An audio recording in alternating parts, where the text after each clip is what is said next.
Let's turn our Bibles to Romans 12. And tuloy-tuloy natin ang ating pag-aaral sa Book of Romans. And again po, those who are watching, this is beautiful. So if you miss any of the series of preachings, you can always review that. It's on our DOCC Facebook page ng DOCC. You can review that. All the preachings, the service are recorded there for your convenience. Okay. So as a church, as Christians, we always preach love. We say to one another, we love you. We exhort on loving one another. Sa mga pag-aaral natin sa Bible studies, naka-highlight yun. Loving one another, loving God. It's impossible to love God without loving others. And you do not see, and then you say you hate your brothers that you see. So kailangan po, ang love, ang pag-ibig sa atin ay totoo. Kasi madaling sabihin, we love you, I love you, you're dear to me, brothers and sisters. Madali yun. Pero the Bible is warning us about hypocrisy, about being untruthful, about our outward appearance sa puso natin. Kaya nga sa Book of Romans, ang sabi, do not just pretend to love others. So, it's possible, according to the scripture, that pretension, something outward manifestation of love. Okay? Let's dissect first verse 9. Don't just pretend to love others. Really love them. Really, kailangan totoo yung pag-ibig natin. As I mentioned before, ang daling sabihin, mahal kita kapatid. Lagi kitang naiisip. Okay? But why would the Bible say, do not pretend and really love if that is not what is happening? Okay? Really love them. And then, isipin natin, bakit sinasabi ng verse 9? Parang iba-iba. But look at this. We can connect that because it's really connected. So, do not pretend to love others, really love them. And tapos sinunod doon, hate what is wrong. And then, hold tightly to what is good. Parang different ingredients ng sinasabi ng verse 9. But think about this. The Bible is telling us, you cannot love without hating what is wrong. Okay? Kasi ang dapat iibigin natin, susuportahan natin, yan yung tama. Hindi natin mahalin, suportahan, o anumang makibahagi tayo sa isang mali. So, kaya ang ibigin natin is, real love must be towards something that is good, something that is godly, something that is really honorable to God. So that when you hate what is wrong, and hating what is wrong is easier what is good. Yeah? So hate what is wrong, hold tightly to what is good. Hold tightly. Ito yung parang hawakan mo siya. Ayaw mo siyang pakawalan talaga. Not just supporting or liking what is true or what is good. Hold on tightly. Parang yung gustong-gusto mo, mahal na mahal mo yung isang bagay talaga, ayaw mong pakawalan. And that is what the book of Romans is telling us this morning. Do not pretend. Be truthful in your love. And hate what is evil. And hold on to what is good. So if we do that together, if we connect that, the truth from Romans becomes more clear sa atin. Hindi maaaring hindi natin pagduktong-duktungin yan kasi magiging mahirapan tayo kung nakahiwalay. Yung example po natin ng love. So sabi, do not pretend to love one another. Okay? 1 John 3:8 is a beautiful reminder. It's a strong reminder. Let us not love with words or speech, but with actions and truth. Examine niyo po, lahat relationship, pagka ang salita lamang ay pag-ibig, it's shallow, parang wala, parang baliwala. Anyone can say that. Any person walking on the street, I can say, I love that person. But I don't have a relationship with that person. I do not know that. Example of extending or saying love to one another. But it involves action or giving. Okay? Kaya nga sabi, wow, wag sa salita lamang, but with actions and in truth. Love always involves giving. Kaya nga exhortation natin kagabi sa wedding, it's sacrificial. It's always giving. The scripture last night talks about God sending His love, and that's the most beautiful expression of God's love for us. He sent His Son. He didn't say, I love the world. The world will always be in my heart. No, God the Father did the action, not only in His Son to die for us. So, ganun po natin. Samahan natin ang action ng lahat ng ating sinasabing pag-ibig sa bawat isa. It's already happening in this church.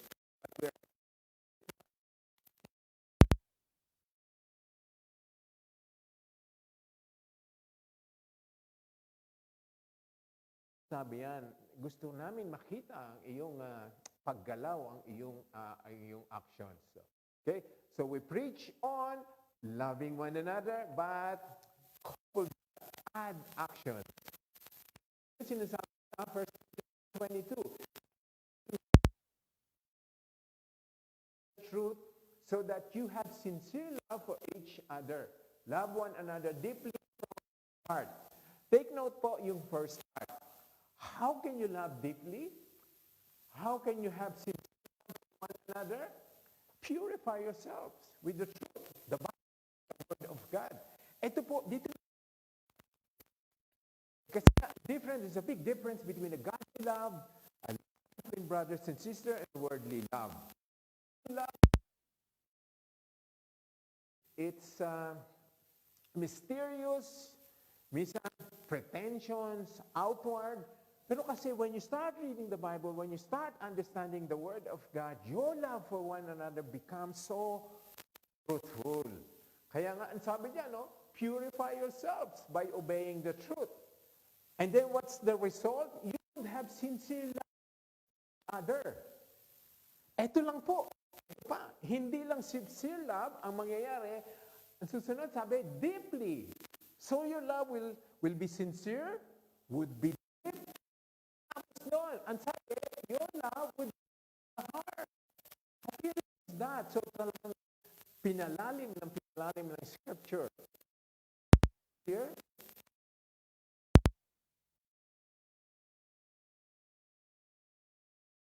achieve those three things. Again, the Bible, the scripture. So we cannot emphasize more. Ano talaga kaimportante ang pag-aaral ng salita ng Biblia. So we give every opportunity for everyone to be involved in Bible studies. And that is the base. We have weekly, midweek Bible studies named discipleship group. And then we have, sometimes we schedule weekend Bible studies at every opportunity. Okay? Purify yourselves by obeying the truth. Okay? Yun po ang kung makikita niyo po, yung pala ang pinaka-importante. Purify yourselves by obeying the truth. When you obey the truth, you become in tune with the Word of God at nalilinis tayo. Sometimes we ask, Lord, how can we teach you? How can we become more obedient to you? Yung pala, ang basahin ng Bible. And the Bible will help you purify yourself. Purify ourselves from what? From sins. From worldly schemes and wiles and attractions. We need sa atin.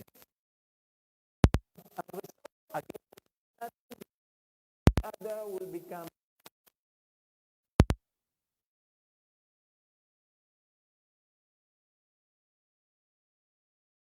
Again, Psalms 97.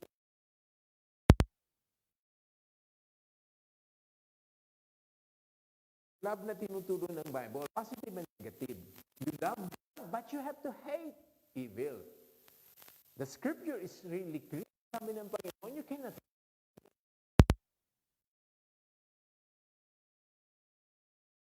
love God that you have not seen, and then you love things of this world that you see, that is, you are attracted.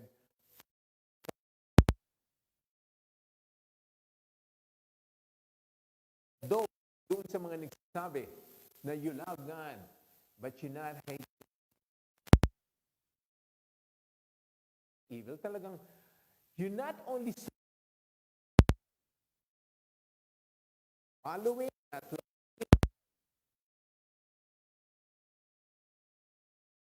talagang participation, kasamaan. Kaya sabi po sa Amos, hate evil, good, maintain justice in the courts. Hate evil, love good. So parang paulit-ulit ang scripture. If the scripture is repeating things for us, that means it's important to God.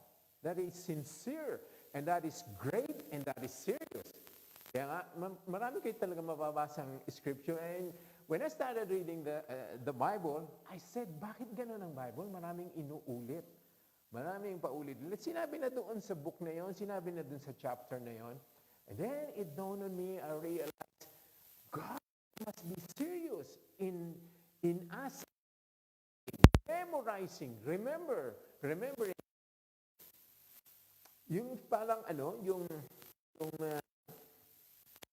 sa culture nila, this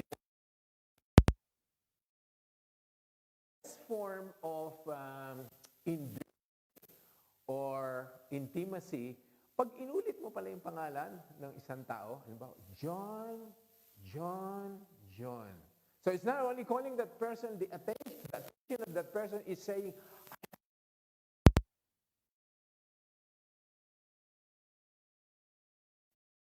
masyadong binibigyan ng importansya yung bakit yung paulit-ulit. Doon pa lang sa scripture, and that is God.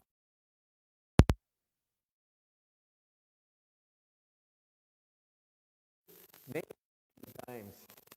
Ito ang sinasabi ng scriptures, ng Bible. Paulit-ulit, ang ating pong nababasa, hate, love.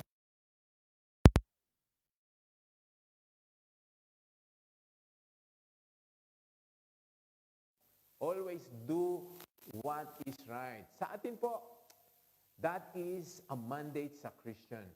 Do what is right. Not only we plan what is right, we resolve to do what is right, we do what is right and maintain that in the courts. Ibig sabihin po, lahat ng nasasakop on harian niya. So the kingdom of God knows no end. Measure. But for us Christians, tayo lang po nagpapasakop ng kaharian ng Panginoon. The kingdom of God is already here, but the world is not yet ready to submit to the kingdom of God. Evil, love good, maintain is right. Okay? Reject every kind of evil.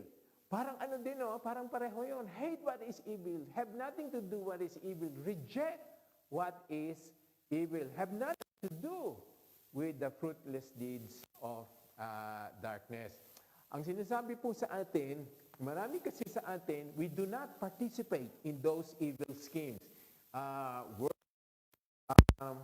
Wiles, demonic practices, evil practices, unbiblical action, we don't participate in any of those. The problem is, ito naging problema. We support them, or we follow them, or we subscribe to them. Ang sabi po, have nothing to do, reject every kind of evil. Okay?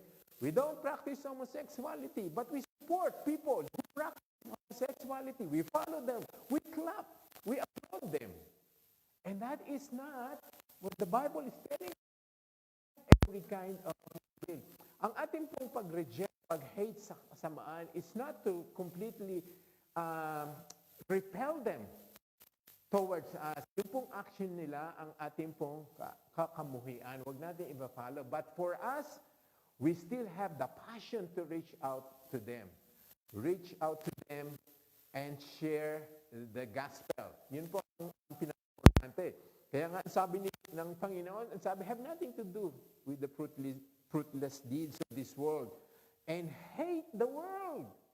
Sabi ko, ang hirap nun, Lord. How can we hate the world and we are still in the world? What are we going to do? Just reject the sinners? Don't have nothing with unbelievers?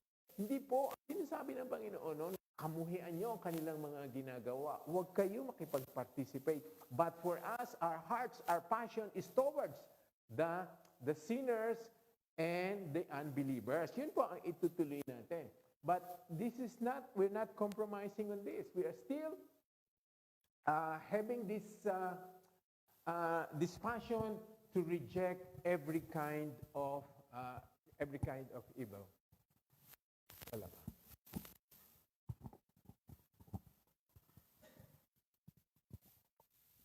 Okay. So we reject every kind of evil. Wala kanina. Hindi ba mapasok? So I hope dinig niyo po kahit paano. Okay. Now let's go back to our main scripture. Love other with genuine affection. Again, nakakataka. Sinabi lang doon sa may verse 9, it's almost the same. Verse 9 sabi, don't just pretend to love others. Really love them. Really love them. And then when we go to verse 10, it's again, love each other with genuine affection. Take delight in honoring each other. You know, nakukuha niyo na ba ngayon kano ka-importante sa Diyos ang pag-ibig? Ang tunay na pag-ibig. It's not just love. We mentioned yesterday, love is not expressing, giving love, let people feel His love. The truth is that God is love. Siya buuan ng pag-ibig. Kaya nga, love each other with genuine affection and take delight in honoring each other. Again po, nadagdagan. Nadagdagan ang sinasabi ng pag-ibig. Pag-ibig is not only having that affection, and sabi, honor it. It involves honoring each other. Ay, ibig sabihin po, may importansya ang bawat isa sa atin. We are not only saying to one another that we love you, but we each other. Binibigyan natin sila ng kahulugan na mas mataas sa ating sarili. How beautiful is that truth kung atin po natin talaga, kung i-examinin natin. It involves making others more important than we are. Nakita niyo po nung last week, ang sabi natin, do not honor or do not elevate yourself above necessary. So hindi naman natin babagsak ang sarili natin. Ang sabi, huwag mo naman itataas masyado ang iyong sarili dahil ikaw nga ay anak ng Diyos, pinatawag ka, pinatawad tayo, we belong to the kingdom of God.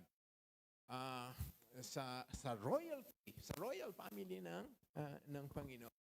But at the same time, we are being warned, huwag masyadong itaas ang sarili mo that you are above and superior than anyone else. So, and take delight in honoring each other. Kaya po pagdating ko sa church, my attitude, inaalis ko talaga sa isip ko, the worship leader must adhere to my message, to what I like, to what I prefer. Hindi, binibigyan natin sila ng importansya. We're not able to have a church without the worship leader, those in the multimedia, those manning the camera, those who are looking, those who are involved with our children, the Sunday schoolers. Kaya nga, ang tingin natin, bawat isa ay importansya.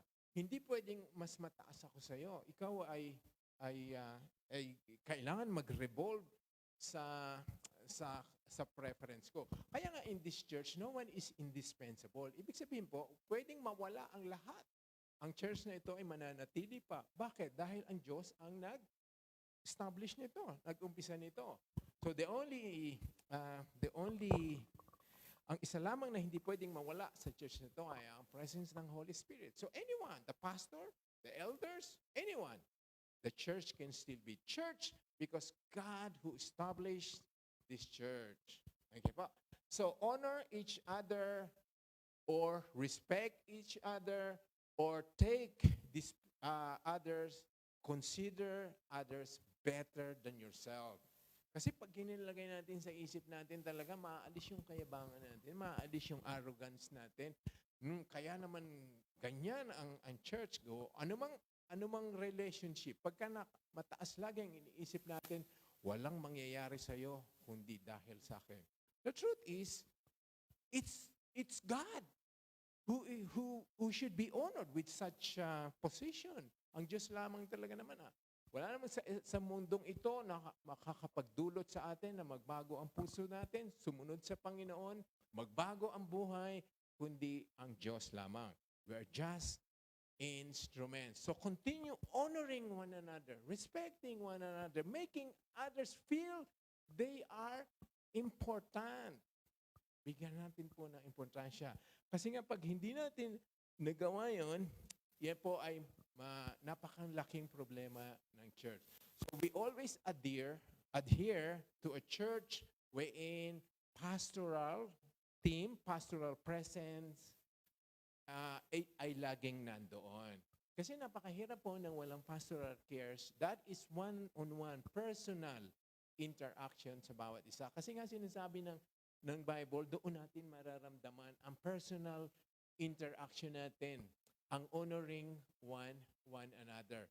Without that structure, there's something wrong. So we maintain that, although we are a small church, we consider one another important. Important ka, kapatid. Pag wala ka dito, namimiss ka namin, hinahanap ka namin. Ang iyong presensya ay importante. Although you're not involved, you're not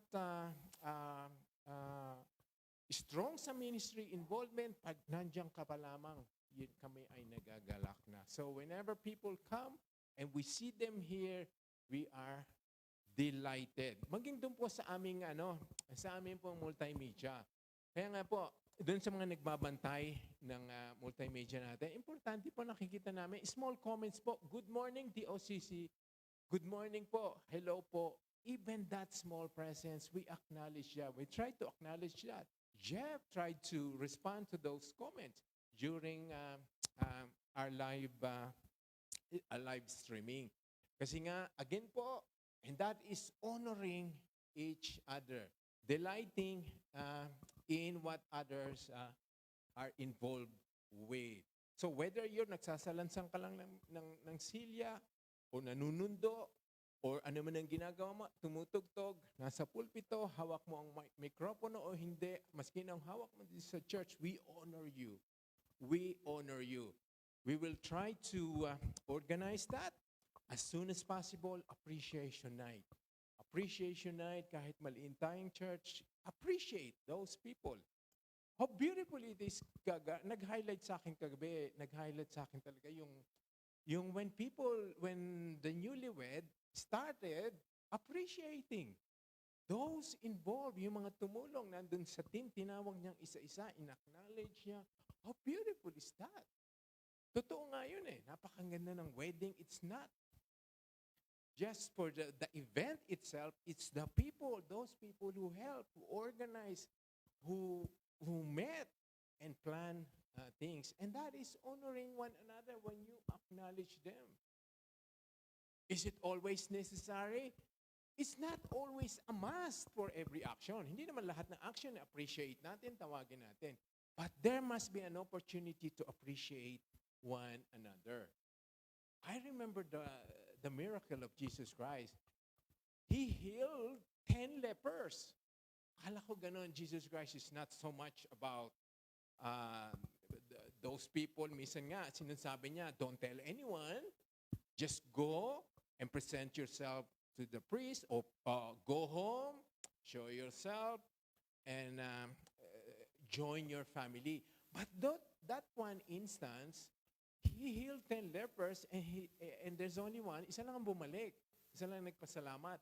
And then, Suddenly, Jesus Christ asked, where are the 9? Where are the 9? Well, the scripture didn't say kung hinahanap ba ni Jesus Christ na para sila ibumalik, i-worship siya, pasalamatan siya. No. But sometimes, inahanap niya yung mga taong nag-acknowledge sa kanya. Sometimes he wanted to do it silently, but that one instant. So what is that scripture? What that story is telling us? It's honoring, acknowledging others. Ito lang po ang natin, ang proviso natin. Let's do it sincerely.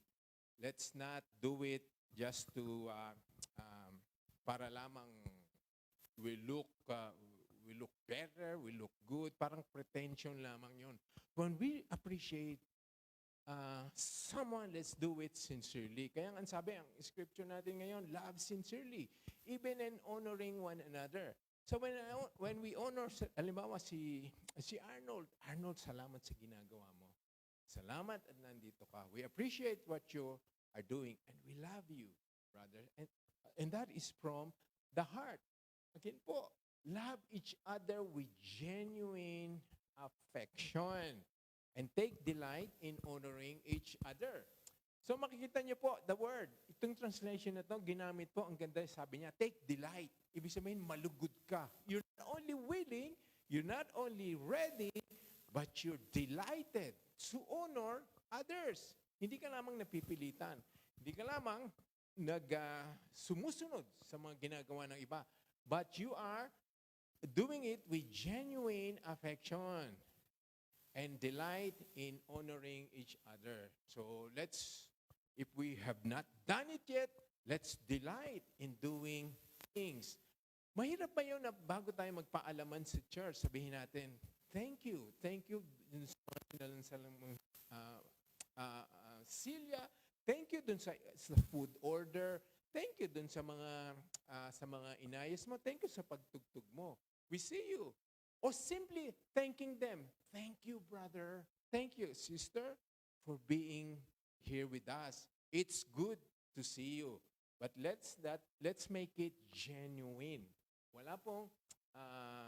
Walang pretension. But it's good. It's good to say that. It's good to do that before we part ways, before we end the service. Okay? Sabi po sa Philippians 2:3-8, in humility, value others above yourselves. Christ Jesus, being in a very nature of God, did not consider equality with God something to be used to his own advantage.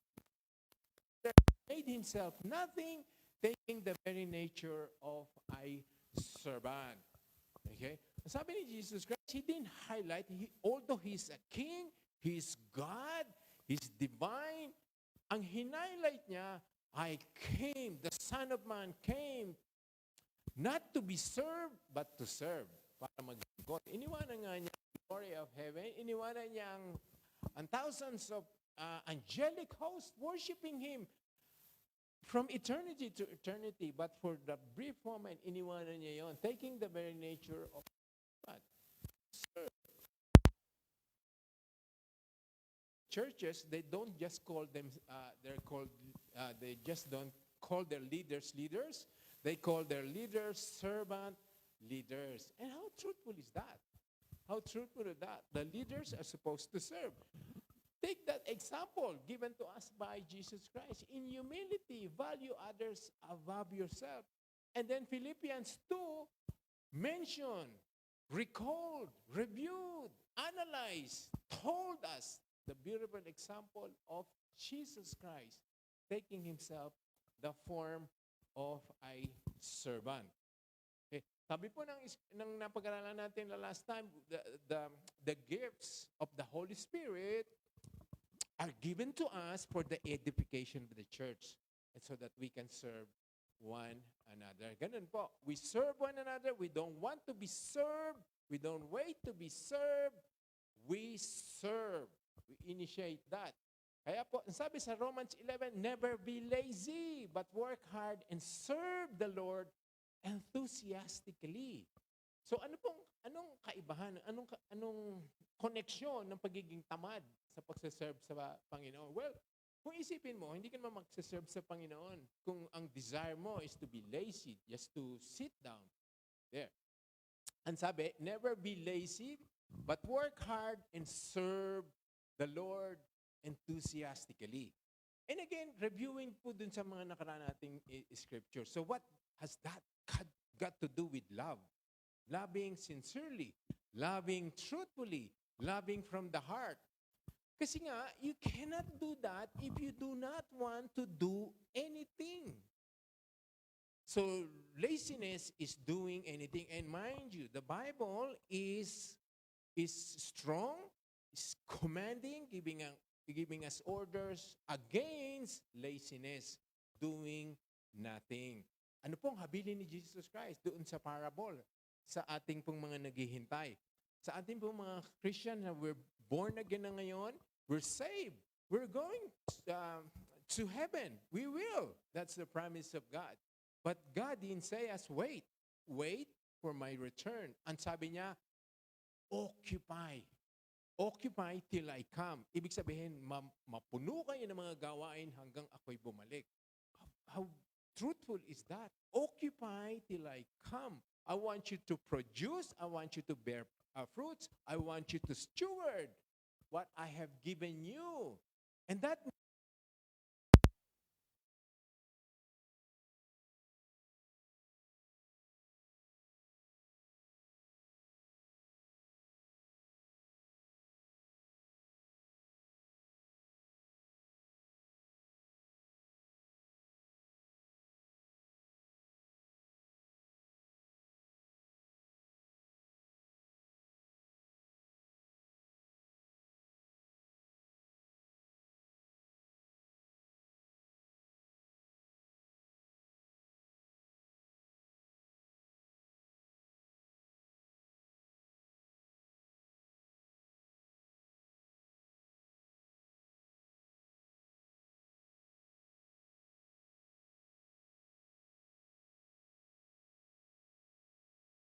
do with all your might what your hand finds to do.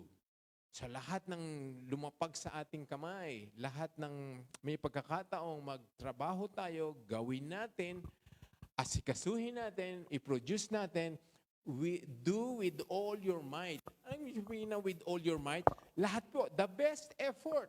It's not only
Pero that is beyond that ang ating pong inaasahan. Kasi nga, one day, ang sabi ng Bible, death would no longer be present. Our tears, wala na pong dahilan para tayo umiyak.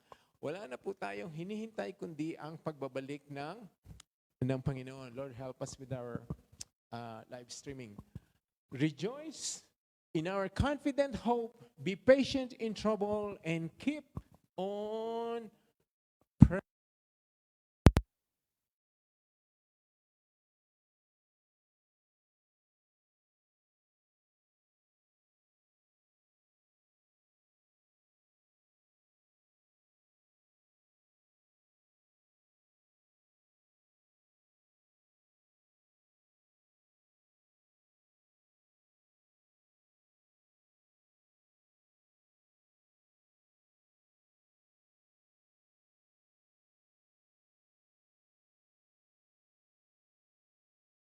Na 40 years na, 50 years nang dala-dala ko tong problemang to. Pero paulit-ulit na lang. But mind you, compare the time in this world with eternity. Paano may compare ang time? 50 years, 80 years, even 100 years. Compare that to eternity, it's nothing. Kaya nga po, yung ating pinagdadaanan ngayon, be patient in trouble, problems, persecution, and hardship. Kasi po, may hope na darating na one day it will end. It will end. So that is part of your rejoicing. It's not laughing at your problem. It's not celebrating or having parties when you're in trouble. It means there is rejoice, there is hope, there is peace in your heart that you can still manage to smile knowing God still sits on the throne. God is still ruling in heaven. And God will restore into perfection this world. So, mapapagtiisan po natin ang trouble natin. The best way to do that ay nandyan pa rin yun. Keep on praying. So, we're rejoicing in the confidence of our hope and being patient with trouble and keep on praying. The church, this church po, is ang isa po sa adjective ng church na ito, this is a praying church. We pray at every opportunity. We pray before the service. We pray after the service. We pray during the week. We pray at every opportunity. As per po, ang ang prayer list natin, humahaba. Humahaba because we're adhering to the command, keep on praying. So many, ilang taon namin pinapag-pray, but we're not giving up. We've been praying for those lists, for the salvation, for different things. Some of those in the prayer list, we are still waiting for an answer. But we never lose hope. We never give up. Because sabi ng scripture, keep on praying. The Bible didn't say, keep on praying for those prayers na alam mong darating ang sagot, even though we do not know when God would respond. When God would provide the answer, we'll keep on praying. So, loving truthfully, serving God enthusiastically, keep praying. And then lastly po, verse 13. When God's people are in need, be ready to help them. Always be eager to practice hospitality. Sabi po, mind you, alam niyo po kaibahan ng when and if? Kung halimbawa ang sinabi, if God's people are in need, be ready to help them. Pero the word po, ang sabi, when. Ibig sabihin, no, there would always be need. Ang tanong lang po, kailan? Kailan darating yung need? There will always be need. So when the scripture is saying, when God's people are in need, alam mong darating ang pagkakataon na may mga ngailangan, be ready to help them. Not only be willing, not only be enthusiastic, be ready. Ihanda mong ibigay, itulong ang kaya mong ibigay within your capacity. Always be eager to practice hospitality. That is hospitality, accommodating anyone that you can provide relief, that you can provide help. And that's what we are doing. That's from our hearts po. Sana ma-nurture yon, your hospitality, a willingness to accommodate the need and that you're able to provide relief or help. Sa ating po mga kapatid na nandiyan, nanonood ngayon, how beautiful are these reminders for all of us. Lalo na po itong last verse, and sinasabi, always be eager to practice hospitality. Kaya po, beautiful po. This is a beautiful development po sa ating church. We have lunches here. Meron tayong lunch kahit po sa Sydney or dito sa Canberra. We tried our best to provide lunch. We get that from our resources. And then we provide, sometimes po we post those lunches we have. And that's good. That's okay. But then we realize it dawned on us, meron mga nakakakita dito mga kapatiran namin na wala silang lunch. Our brothers and sisters in Pampanga, sometime and most of the time, they finish the service and they just dispel. Nag-ano na lang sila, nag-uuwian na lang sila with empty stomachs. We're not saying kasalanan yun o mali yun, but we try to accommodate them. We practice hospitality. So the church, ito pong nadagdag, and I'm proud to share that with you. The leadership last Sunday said, we will also provide lunches for our brethren in Pampanga. Kasi nga, kung tayo nagla-lunch, why don't we help them have lunch so that we can also have a fellowship lunch? So it's not a big deal po. Hindi naman napakalaking kabawasan sa ating resources, but it's something that we should be eager to do. So that is practicing hospitality. That's one example lang po yun. You can do a lot of examples. You can cook meals for your neighbors. Kung alam mong may sakit siya, yung kabatiran mo, workmates na hindi makapagtrabaho, you can provide some relief. You can provide help. Yung mga kabatiran natin na nasa bahay, may sakit, bedridden, nasa hospital, we can visit them, pray with them, or even just letting them know that we're praying for you. Even though we're not going to be there, we're not able to meet you personally, but we are here praying for you. So saan po, makikita nyo po, it's not the size of the church, it's not the magnitude of the resources, it's our willingness our eagerness to practice hospitality. Again po, if we're going to sum up and review this, yung atong scripture ngayon, don't just pretend to love others. Really love them. Hate what is wrong. Hold tightly to what is good. Love each other with genuine affection. Take delight in honoring each other. Never be lazy, but work hard and serve the Lord enthusiastically. Rejoice in your confident hope. Be patient in trouble and keep on praying. When God's people are in need, be ready to help them. Always be eager to practice hospitality. How beautiful is the book of Romans. Akala ko noon, book of Romans is about doctrinal, puro doctrinal truth. Hindi pala, kung susuriin natin, these are all practical commands. Practical na pwede natin gawin every time in our own capacity. You do not need to be a church leader. You do not need to be theologically advanced. O ikaw ay talagang hasang-hasa na sa Biblia. Ang mga inuutos na ito ay kayang gawin ng kahit sino in your own capacity, in your own situation, in your own relationship. Hope you've been blessed. Let's bow our heads. Thank you, Lord, for telling us, giving us instructions that these things you look for from your people, from your children. Help us, Lord, to be truthful in our love. Teach us, Lord, to be sincere in expressing our love, not only words, but turn that into action. And help us, Lord, to serve one another. Thank you, Lord, for reminding us, Lord, that for that brief moment, Lord, you left the glory of heaven. You came down here on earth to serve, to suffer, to die for us. And that's something, Lord, what we can emulate. Pwede namin talaga, Lord, gayahin ang iyong kababaang loob. Your willingness to serve.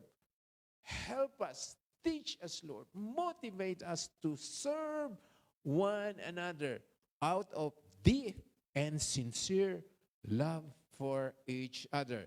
Help us, Lord, to look for things we can do with our hands. The ministry works, the assignments that you have placed on our shoulders, on our hands.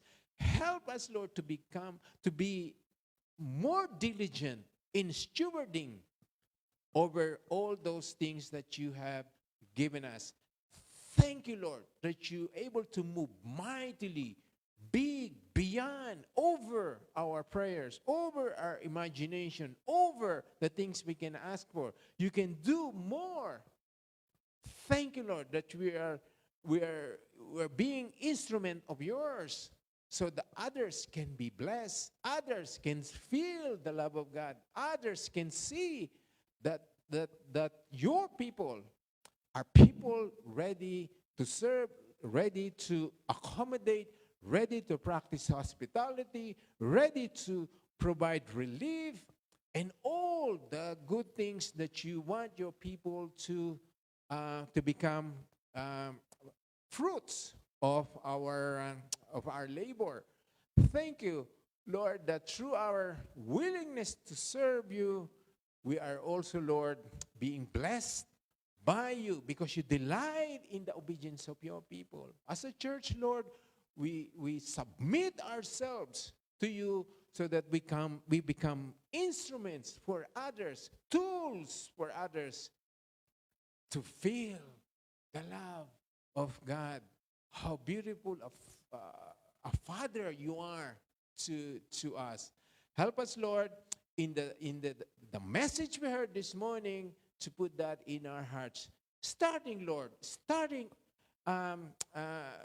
from tomorrow, even today, Lord, to put that into practice with everyone we meet, with everyone in our families, lahat po ng aming mga loved ones, lahat ng acquaintances namin. Lord, you want us to become, Lord, the light and salt of this world. And that would start, Lord, when we understand and submit to the truth of your word. Thank you, Lord, for the Bible.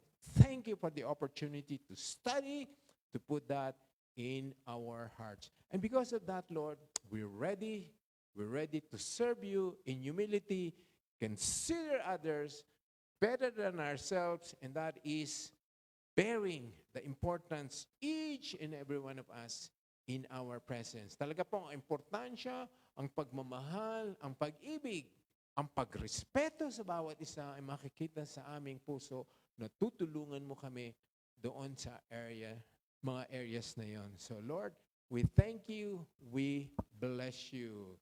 And those who are here now, I'm going to call on the worship team, and let's sing that song again. Beautiful Savior, let's put our hands to the Potter's hand.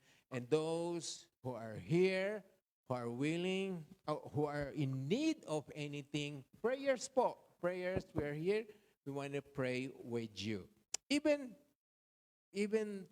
things that are not needed, just simply to thank God, we can pray with you. We can pray with you. Thank God for the beautiful answered prayers.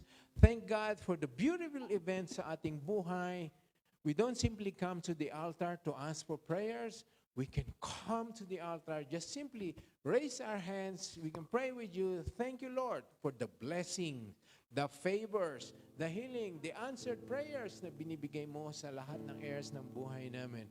And Lord, we want, Lord, from the gratitude of our hearts, we want to acknowledge, forever thankful to our God who is a good Father to all of us. So, lahat po ng mga mayroong prayer needs, or even just opportunity to thank God, doon po sa aming mga nanonood sa online, just leave us a comment. We try to respond to that.